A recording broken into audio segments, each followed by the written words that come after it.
Hi hello నమస్తే welcome to our channel Telugu Rajyam. నేను మీరామ్. వేణుస్వామికి సంబంధించి ఇప్పటికే చాలా వరకు వాళ్ళ ఫ్యామిలీకి ప్రెజర్ జరుగుతున్నట్లు కొన్ని న్యూస్ ఛానల్స్ నుంచి వాళ్ళకి బ్లాక్మెయిలింగ్ కాల్స్ వస్తున్నట్లు ఆయన ఒక వీడియో ద్వారా చెప్పడం అయితే జరిగింది. అదే ఈ వీడియో.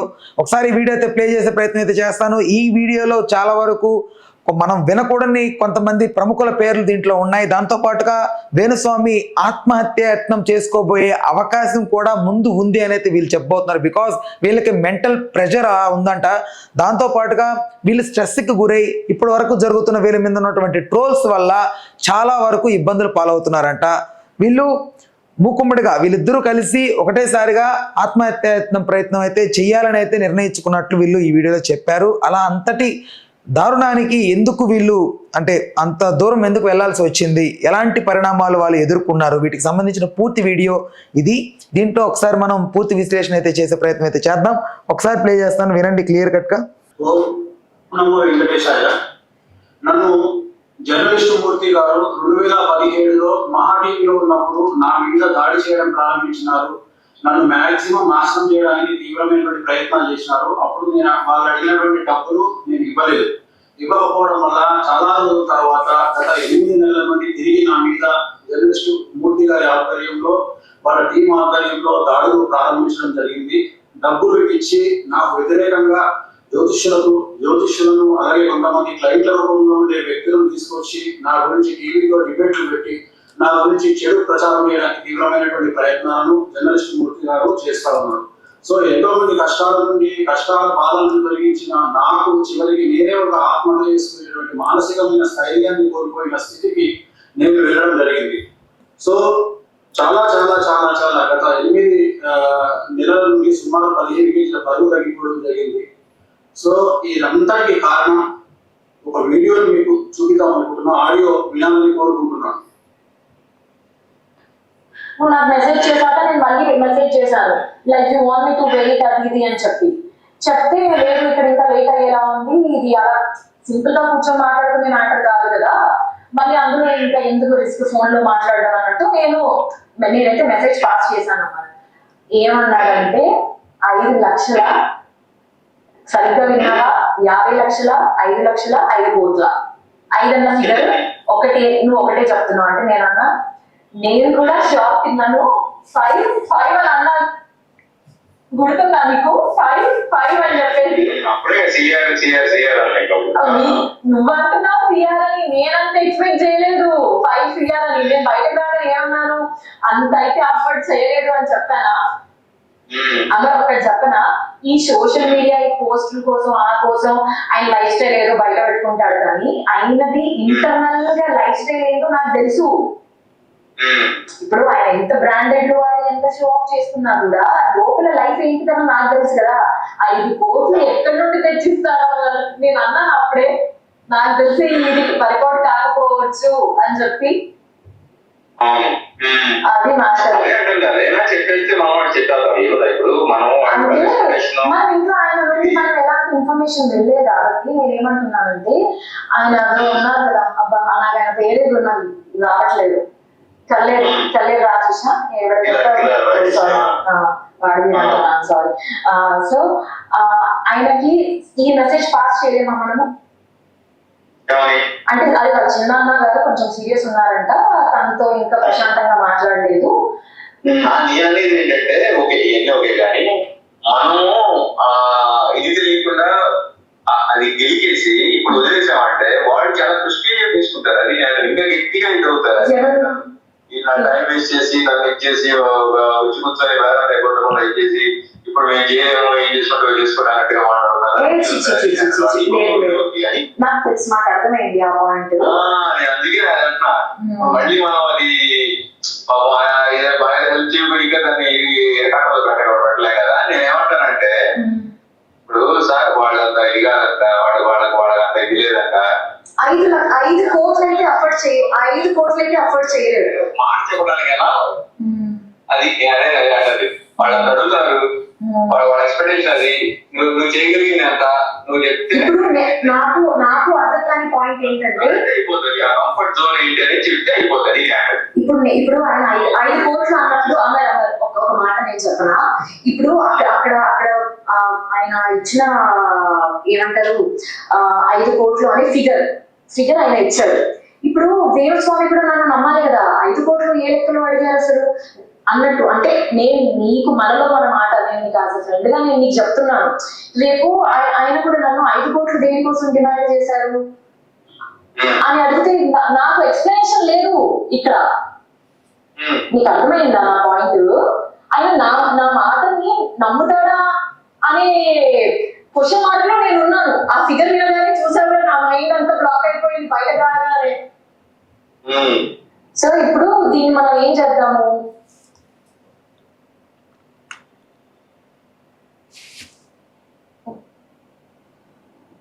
నేను అదే అంటుంది. ఇప్పుడు వాళ్ళు అడిగారంటే ఆయన చెప్పే రీజన్స్ ఏంటంటే చెప్పారు చాలా చిక్కుముళ్ళు ఉన్నాయి, ఇదన్నీ చేయాలి అంటే ఇందులో బిఆర్ నాయుడు గారికి, ఇందులో ప్రేమకి రాంబాబు గారికి కూడా పోతుందా? అందరికీ వెళ్తుంది, మూర్తి అందరికి మూర్తి ప్రేమ మోడీగా ఆయన అందరు కలిసి వేణుస్వామి దాడి చేద్దాం అనేది ఇది ఎట్లా పెట్టుకున్నారు అది అంత పెద్ద మంది. అందుకని చూసేవారు సో మనీ ఇవి ఉన్నాయండి, చిక్కుముళ్ళు ఉన్నాయి, ఇవన్నీ తిప్పుకుంటూ రావాలి, ఇవన్నీ చేసుకుంటూ రావాలి అని. అది ఆయన ఏం చేశాడు, మనలో మన మాట. ఇప్పుడు జస్ట్ మనలో మన మాట 5 కోట్లు అయితే ఆయన ఆఫర్ చేయలేదు అంటే ఆయన దగ్గర అంత లేదు. ఎందుకంటే నేను చూసాను కాబట్టి నేను నీకు పర్సనల్ గా చెప్తున్నాను. ఆయన లైఫ్ స్టైల్ అంత కాదు. ఎందుకంటే నేను దగ్గర నుండి చూస్తున్నాను కాబట్టి నాకు తెలుసు. ఇది కాకుండా నెక్స్ట్ ఆప్షన్ ఏముంది? ఇప్పుడు నేను ఒకవేళ ఇలా సెటిల్మెంట్ చేసుకోకపోతే లేదండి, నేను ఏదో 50 లక్షలు కట్టించుకోలేను, లేదు 1 కోటి రూపాయలు ఇవ్వలేను అని ఒకవేళ ఒక మాట చెప్తే నేనేమంటానంటే మనకేమవుతు, నీళ్ళు వద్దు నేనేమో వాళ్ళకు మాట చెప్పేసాం వాడు వాళ్ళకంత ఇద్దరు లేదట్లేదు ఆయన కూడా చేయలేదంట. ఇది ఆయన రేంజ్ ఇది, దీంట్లో అయితే ఏమన్నా మీరు చేయగలుగుతారంటే కూర్చుందాం అని చెప్పేసి మనం ఇది మనం స్కిప్ అయిపోతుంది. ఆయన్ని ఒకటి చెప్పాను అంటే ఎందుకంటే నువ్వు నేను ఇప్పుడు నన్ను ఇచ్చేసావు, నేను తీసుకెళ్ళాను, నీకు ముందు తీసుకెళ్ళి కూర్చోబెట్టాను. ఈ విషయంలో చెప్తున్నాను కదా, అసలు నన్ను అక్కడి వరకు తీసుకెళ్ళడమే very much grateful to you. నేను చెప్తున్నాను కదా. అయ్యో నువ్వు ఈ మొహలే మనలో మనకి ఎందుకు లేదు. నేను సంబంధం లేకపోతే సరే నువ్వు అడిగామని చెప్పేసి నేను దాన్ని పంపించాను. ఏ కంప్లైంట్ ఇచ్చారు, ఏంటి పంపించాను నీకు, నేనే మాట్లాడి ఆయనతో మాట్లాడి ఇలా కాదండి సరే మీరు ఎంత ఇవ్వగలరు, ఏం చేస్తారో చెప్పండి, వాళ్ళకి చెప్తాం, వాళ్ళకి అక్కడే నచ్చితే ఇవ్వగలరు. లేదంటే నేను నా ఫ్రెండ్ స్కిప్ అయిపోతాం, ఆ తర్వాత మీరు ఏం వస్తుందో అదంతా మీరు చూసుకోండి అంటే ఇట్లా అయిపోతుంది. నేనంటే అది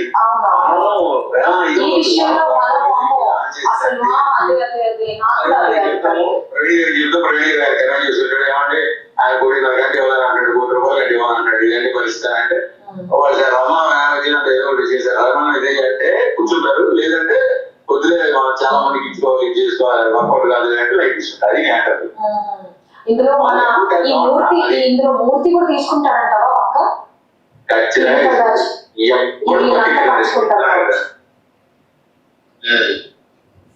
రాంబాబు 200 రూపాయలు 300 500 రూపాయలు కూడా రావు.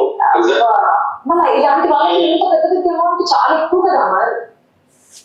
చెప్తున్నా కూడా వాళ్ళు అన్ని వాళ్ళు వాళ్ళంతా వాళ్ళు చెప్పే లెక్క ఏంటి, ఆయన చెప్పే లెక్క అందరూ 30-40 ఇచ్చుకుంటే అన్ని వీటన్నిటిని ఇది చేసుకుంటూ వెళ్ళాలి. ఛానల్ రేట్లకి చిల్లర ఇలాంటి ఇస్తే వాళ్ళు యాక్సెప్ట్ చేయరు. ఛానల్ రేట్లు అంటే వాళ్ళకి గట్టిగా టాప్ తీసుకోవాలి, అవన్నీ చేయాలని చెప్పేసి ఆయన దీంట్లో ఇది ఉన్నాయి. కానీ మనం ఎంత చేయగలం, ఎంతవరకు దాంట్లో వాళ్ళు చేయగలరా లేదా అని చెప్తే అయిపోతుంది అంతే. అంటే నేను నీకు ఒక చిన్న ఇస్తాను చూడు, వాళ్ళతో మాట్లాడుకొని వాళ్ళతో డీల్ చేసి అప్పటికి నేను కూడా రాలంటే రామరు నువ్వు అని నువ్వు లోపలికి రమ్మంటే వచ్చే లోపలికి నువ్వు కూడా ఉంటే ఏంటంటే సరే నేను ఆడపిల్ల మొక్కదాన్ని లోపల పంపించిన కరెక్ట్ కాదని చెప్పి వాళ్ళ కోట్లు వేసేస్తా. ఆయన ఒకటి చెప్పమను, మనం జస్ట్ కన్వే చేస్తాం ఇదని. వాళ్ళు అది ఓకే అనుకుంటే ఇది అవుతారు, లేదంటే మనం జస్ట్ చెప్పలేను. నువ్వు నన్ను స్క్రీన్ షాట్ ఏంటది ఆ కంప్లీట్ టాపిక్ పంపించాను. ఆ తర్వాత ఏదో అనుకున్నా వర్కౌట్ కానీ మామూలు తీసుకున్నాను. అది అమ్మో లేదమ్మా లేదు ఇక్కడికి ఎండ్ చేసేద్దాం. నేను బయటకు వచ్చినప్పుడు ఏమన్నాను చాలా చూస్తుంది అని చెప్పేసి వెళ్ళిపోదాం యాక్చువల్ గా. బట్ నాకెందుకు నేను తీసుకొచ్చాను, నేను ఉండాలి పక్కన ఉంటే నేను దాన్ని అది వేరే చెప్పేసి ఇది ఏం ముసుగులో కుదిరినట్లు కదండి. మాకు వేరే ఇంట్రెస్ట్ కూడా లేవు. మీరు చెప్తే అదంతా వాళ్ళకి చెప్తాం. వాళ్ళకి నచ్చితే రమ్మంటే వెళ్ళి కాబట్టి లేదంటే అవదని చెప్తారు వాళ్ళు. నేను చెప్పేస్తాను అంటే ఇంతవరకు అయితే మేము తీసుకుంటామండి. ఇప్పటికే మనకు కొంచెం అంటే ఎక్కువ తీసుకుని వెళ్ళాం. అంటే మనం అది ఎక్స్పెక్ట్ చేయలేదు కాబట్టి ఏదో సిటీ చేద్దాం. అసలు నా మైండ్ బ్లాక్ అయిపోయింది. ఇలా ఉంటాయా సెటిల్మెంట్స్ అంటే? వామ్మో నేను ఎక్కడికి వచ్చాను, ఏం జరుగుతుంది నా వెనకాల? నాకు అసలు ఇప్పుడు దానం నాగేంద్ర వచ్చాడు కదా ఎమ్మెల్యే.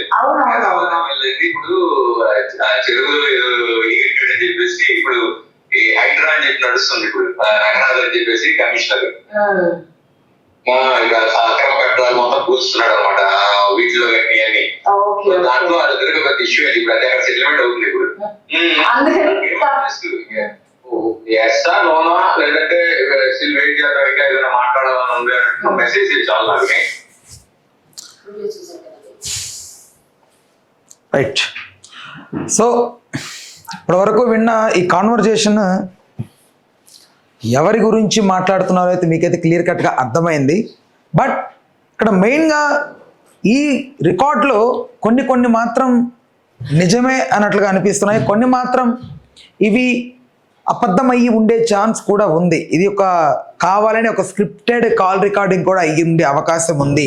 ఇఫ్ ఇన్ కేస్ ఈ కాల్ రికార్డింగ్ నిజమే అయితే వేణుస్వామిని డబ్బు కోసమే సో కాల్డ్ ఎవరైతే ఇక్కడ ఈ ఆడియో రికార్డులో ఉన్నటువంటి వ్యక్తి ఎవరైతే ఉన్నారో ఆయన నిజంగా వేణుస్వామిని టార్గెట్ చేసి బ్లాక్మెయిల్ చేసి ఆ వ్యక్తి డబ్బు కోసమే బ్లాక్మెయిల్ చేసి ప్రయత్నిస్తూ ఉంటే మాత్రం ఖచ్చితంగా అది ఇప్పటి వరకు మనం ఎప్పుడూ చూడనటువంటి ద్రోహం అది. బికాజ్ ఒక వ్యక్తి వీళ్ళు చెప్తున్న ఎవరైతే ఆ వ్యక్తి ఉన్నారో ఆయన నిజంగా గనక బ్లాక్మెయిల్ చేస్తుంటే నిజంగా ఈ జర్నలిజంకి దీనికి ఉన్నటువంటి ఈ ఏదైతే ఈ పవర్ ఉంటుందో దీన్ని మొత్తం నిర్వీర్యపాలు చేసిన వ్యక్తిగా మిగిలిపోతాడని అయితే నేనైతే ఖచ్చితంగా చెప్పగలను. దాంతోపాటుగా వీళ్ళు ఇంతటి మనస్తాపానికి గురవడానికి గల కారణం ఒక రకంగా వీళ్ళ జీవితంలో వీళ్ళు చేసినటువంటి అతిపెద్ద తప్పు ఏంటంటే కొంతమంది ప్రముఖులకు జీవితాలకు సంబంధించి వాళ్ళ లూప్ హోల్స్ కానివ్వండి, వాళ్ళ జీవితం ఎలా ఉండబోతోందో, వాళ్ళకి సంబంధించి వాళ్ళతో ఉండే వాళ్ళ జీవితం ఎలా ఉండబోతోందో, ఇలా ప్రతి దగ్గర వాళ్ళను వాళ్ళు ఫేమస్ చేసుకునే క్రమంలో వాళ్ళు తీసుకున్న గొయ్యిలో వాళ్ళే పడ్డారని అయితే కరాఖండిగా నేనైతే చెప్పగలను. బికాస్ ఎవరి జీవితం ఎలా ఉండబోతోందో మనకు రాసిన దేవుడైనా కూడా చెప్పలేని పరిస్థితి. బట్ మనం మార్చుకున్న సిచ్యువేషన్స్ ఎన్నో ఉంటాయి మన జీవితాన్ని. బట్ ఈయన చెప్పేది ఏంటంటే ఇలా చేయి, ఇలానే ఉండు, ఇలా ఉంటేనే నీ లైఫ్ బాగుంటుంది, లేకపోతే నేను చెప్పినట్టు చేస్తేనే బాగుంటుంది, ఇలాంటివి చెప్పి కొంతమందిని అట్రాక్ట్ చేసే ఆ క్రమంలో పెద్ద వాళ్ళ పేర్లు తీసుకురావడం, ఇంక్లూడింగ్ పిఎం గారితో కూడా ఈయనకి లింక్స్ ఉన్నట్లుగా ఈయన పోర్ట్రేట్ చేయడం, ఇలా చెప్పడం వల్ల ఏమైందంటే ఈయన మీద హై ఎక్స్పెక్టేషన్స్ పెరిగిపోయి ఈయన కొద్ది రోజుల తర్వాత చేసినటువంటి కొన్ని వ్యాఖ్యలు కొంతమందికి సంబంధించి అవి ఫాల్స్ అవ్వడంతో ఈయన మళ్ళీ ట్రోల్కి గురయ్యాడు. చెప్పినట్టుగా జరిగి ఉంటే ఇప్పటికి వేణుస్వామిని ఒక పెద్ద దేవుళ్ళలాగా చూసేవాళ్ళు. బట్ ఆయన ఎప్పుడైతే ఈ తప్పుడు మార్గంలో వెళ్ళి కావాలని తెలియదు కూడా తెలిసినట్టుగా ఎప్పుడైతే చెప్పుకొచ్చాడో అప్పుడు ఈయన ఇబ్బంది పాలయ్యాడు. అదైతే క్లియర్ కట్గా చెప్పగలను.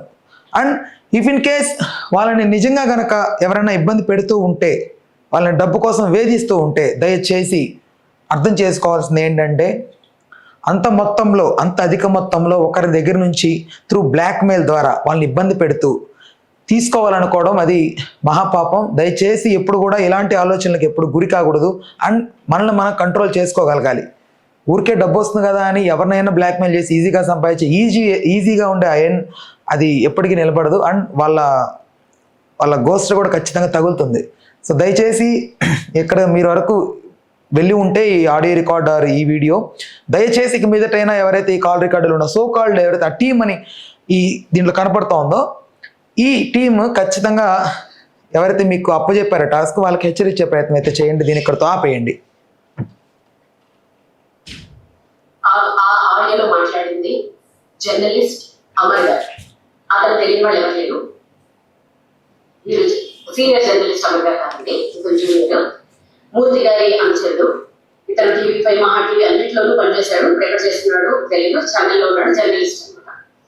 సో ఒక జ్యోతిష్కుడికి 5 కోట్లు ఇవ్వమని మమ్మల్ని వారం రోజుల నుంచి మాకు మనశ్శాంతి లేవు, నేను డల్లైపోతే ఇంట్లో వాళ్ళు డల్లైపోతారని ఎక్కడికి బలవంతంగా యాక్టివ్ గా ఉన్నాను. ఇద్దామంటే 5 కోట్లు అంటే మాట్లాడి నా బంగారం, నా కూతురు బంగారం కూడా అమ్మినా దాంట్లో 5% కూడా రాదండి. అక్కడికి సూసైడ్ కూడా చేసేసుకుందాం అనుకున్నాను. కాకపోతే సూసైడ్ చేసుకుంటే వీళ్ళు ఎలా క్రియేట్ చేస్తారు తెలుసా? వేణుస్వామి మీద వచ్చిన ఆ వాటిని తట్టుకోలేక ఆత్మహత్య చేసుకున్న వీణ శ్రీవాణి అని పేసిస్తారు.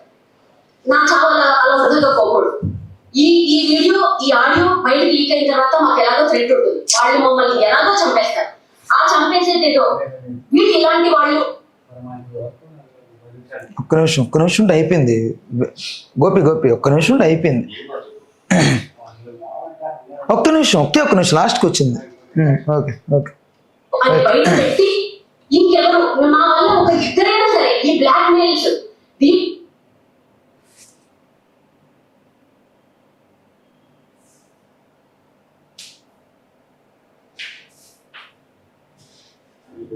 అదే చూద్దాం ఒక్క నిమిషం.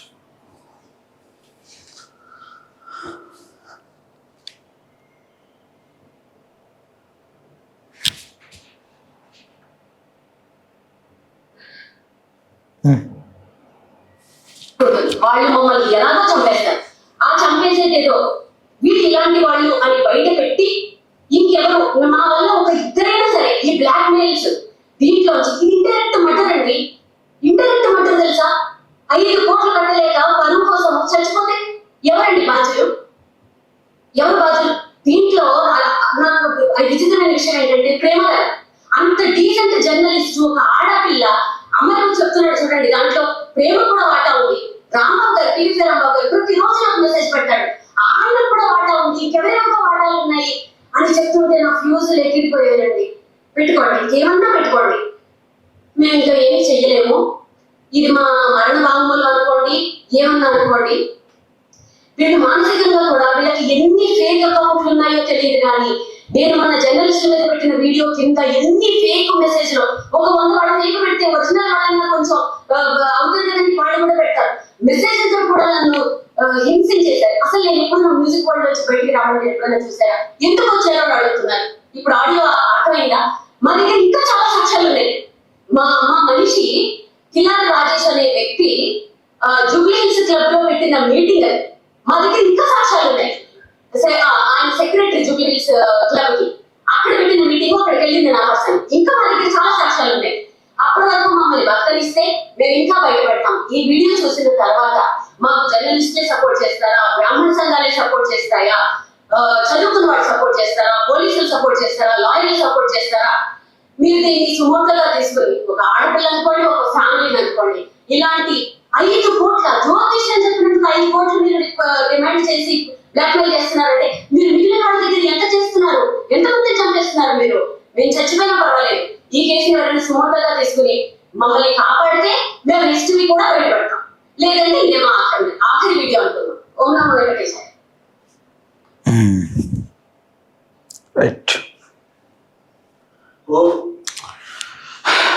రైట్, ఇది ఓవరాల్గా వాళ్ళు చెప్పుకొస్తున్నటువంటి ఇదైతే ఈ వీడియోకి సంబంధించిన ఒక చిన్న విశ్లేషణ. అది మెయిన్గా ఇక్కడ చూస్తున్నంతసేపు ఓకే, దీనికి కారణం వీళ్ళు చేసుకున్న తప్పిదం వల్లే వీరు ఈ రోజున ఇంత చిక్కుల్లో పడాల్సిన సిచ్యువేషన్ వచ్చింది.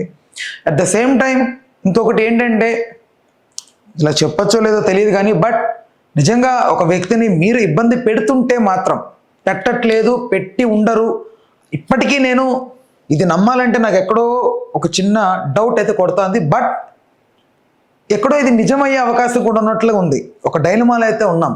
అయితే ఇది నిజమైతే మాత్రం 1% అయినా ఇందులో నిజం ఉంటే మాత్రం ఖచ్చితంగా ద్రోహం. ఇది నిజంగా మీడియా రంగం తల ఉంచుకునే సిచ్యువేషన్ వస్తుంది. బికాజ్ వీళ్ళ దగ్గర ఇంకా సాక్ష్యాలు ఉన్నాయి అంటున్నారు కాబట్టి వీళ్ళు ఇవి బయట పెట్టే కొంది మన మీడియా మొత్తం కూడా తలదించుకునే పరిస్థితి వస్తుంది, ఇంక్లూజింగ్ ఈ జర్నలిజం చేసిన జర్నలిస్ట్ అందరూ.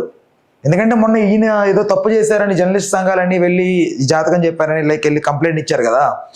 ఇప్పుడు ఇది బయటికి రావడం వల్ల దీనిలో నిజం ఉండి నిజమైన సాక్ష్యాలు బయటకు వస్తే మీడియాకి దొరికితే మీడియా మొత్తం దాన్ని బయట పెట్టాలని కూడా భయపడే సిచ్యువేషన్ వస్తుంది. బికాస్ వీఆర్ ఆల్ మీడియా కాబట్టి బయట పెట్టాలన్నా మనమే, దాన్ని ఏదైనా కొంచెం కవర్ చేస్తూ వేరే రకంగా పోర్ట్రేట్ చేయాలన్నా మనమే, మొత్తం మన చేతిలో ఉంటుంది కదా.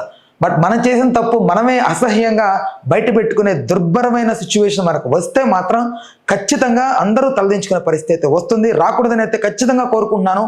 బికాస్ వీఆర్ ఆల్ మీడియా కాబట్టి. రైట్, చూద్దాం. ఇప్పటివరకైతే వీళ్ళు చెప్తున్న దాని ప్రకారం ఇంకొన్ని సాక్ష్యాధారాలు అయితే బయటికి రావాల్సి ఉంది, వస్తాయని అయితే అనుకుంటున్నాము. పెట్టే అవకాశం కూడా ఉంది. ఎవరైనా కూడా న్యాయం ధర్మం వాళ్ళ వైపు ఉంటే ఖచ్చితంగా వాళ్ళే గెలవాలని అయితే నేను కోరుకుంటాను. I'm not only A media person, I'm a human being also. కాబట్టి ఒక మనిషిగా ఆలోచించినా కూడా ఎవరి వైపైనా ధర్మం ఉంటేనే వాళ్ళే ఖచ్చితంగా గెలవాలని అయితే కోరుకుంటాను. రైట్, మరిన్ని వీడియోస్ కోసం, మరిన్ని అప్డేట్స్ కోసం వెంటనే మన ఛానల్ అయితే సబ్స్క్రైబ్ చేసుకోండి. Stay tune to our channel Telugu Rajyam. నేను Meera. Please do subscribe to Telugu Rajyam channel. Please do subscribe to Telugu Rajyam channel. Please do subscribe to Telugu Rajyam channel. Hi అండి, నేను మీ ఆర్పీని, నెల్లూరు పెద్దారెడ్డి చేపల పులుసు ఓనర్ని. మీరు తెలుగు రాజ్యం అనే ఈ యూట్యూబ్ ఛానల్ సబ్స్క్రైబ్ చేసుకుని మంచి మంచి వీడియోలతో వస్తారు. Thank you so much. Hi people, I'm Sonakshi Verma and you please watch Telugu Rajyam and please subscribe to the channel.